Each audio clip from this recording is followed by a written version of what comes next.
Tout comme toutes les églises de la CMCI à travers le monde, l'église de Côte d'Ivoire a ouvert la croisade de prière, de jeûne et de louange du ministère le 17 octobre 2022.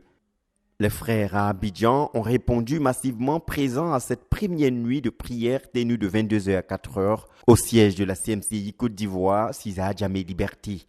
Sous la direction du pasteur Boniface Meignet, l'église a posé les premiers pas d'exécution des principaux objectifs de cette édition 2022, à savoir prier que Dieu envoie à l'existence l'accomplissement rapide du but de la phase 3, tout en produisant des dirigeants fusionnels à qui Dieu donnera de grandes choses à accomplir.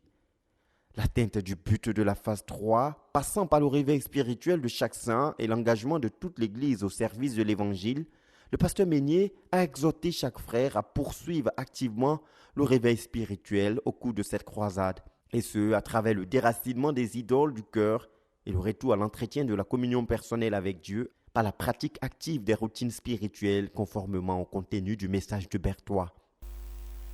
Il faut que le jeune laisse le réveil dans ta vie. Ce réveil individuel parle de ta relation avec la parole de Dieu, telle qu'elle doit être lue et telle qu'elle doit être méditée. Ce réveil parle de ta relation avec Dieu à travers la séparation d'avec tout péché. Ce réveil parle aussi de ta relation, la restauration des relations dans l'Église. 1. La relation avec ton faiseur de disciples. 2. La relation avec ton dirigeant. Les membres de chaque assemblée doivent être en parfaite harmonie avec les dirigeants de l'assemblée, soit en bonne relation avec tous les membres de l'assemblée, en commençant par le dirigeant principal.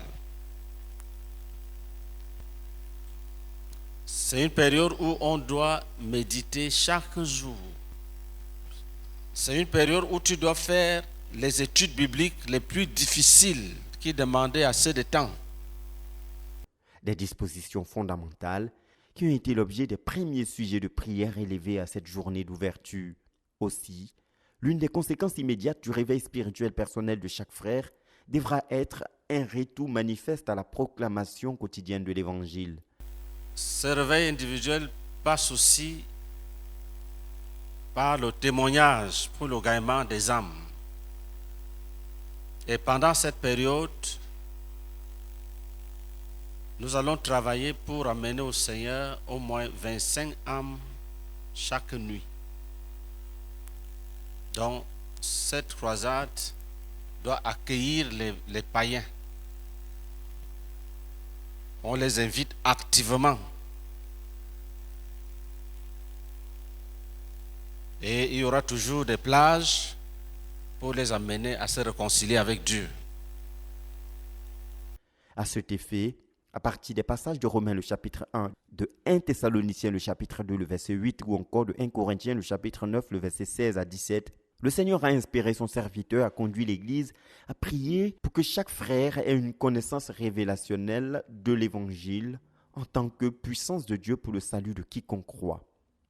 La nécessité pour tous les saints de se constituer comme ministres de l'Évangile, engageant leur vie entière au progrès de l'Évangile, a été au cœur de cette journée inaugurale. S'inspirant du modèle de l'apôtre Paul, chaque saint devra considérer le fait de prêcher l'Évangile comme une obligation quotidienne et donc s'investir quotidiennement à annoncer la bonne nouvelle dans les moments favorables ou non, et ce, en veillant à rechercher quotidiennement la plénitude du Saint-Esprit. Telles sont les orientations du Seigneur, desquelles ont découlé toutes les prières élevées au cours de cette journée d'ouverture. Et dans cet élan, cette croisade devrait concourir à raviver la flamme dans le cœur des saints pour la conquête et le salut des âmes, ce qui pourrait conduire l'Église de Côte d'Ivoire à hâter l'atteinte du but de la phase 3, qui, au niveau national, est de 2,5 millions de disciples se réunissant dans 50 000 églises de maison dirigées par 200 000 faiseurs de disciples d'ici 2025. L'Église de Côte d'Ivoire a ainsi engagé à cette 15e croisade de prière, de louange et de jeûne du ministère tant à Abidjan que sur tout l'étendue du territoire national. À l'intérieur du pays, les missionnaires nationaux conduisent les églises dans la croisade, contribuant ainsi à l'atteinte de l'objectif de 1000 croisades visées cette année, comme c'est le cas ici à Korogor, au nord de la Côte d'Ivoire, à 564 km d'Abidjan, dirigé par le pasteur Opéli Roméné.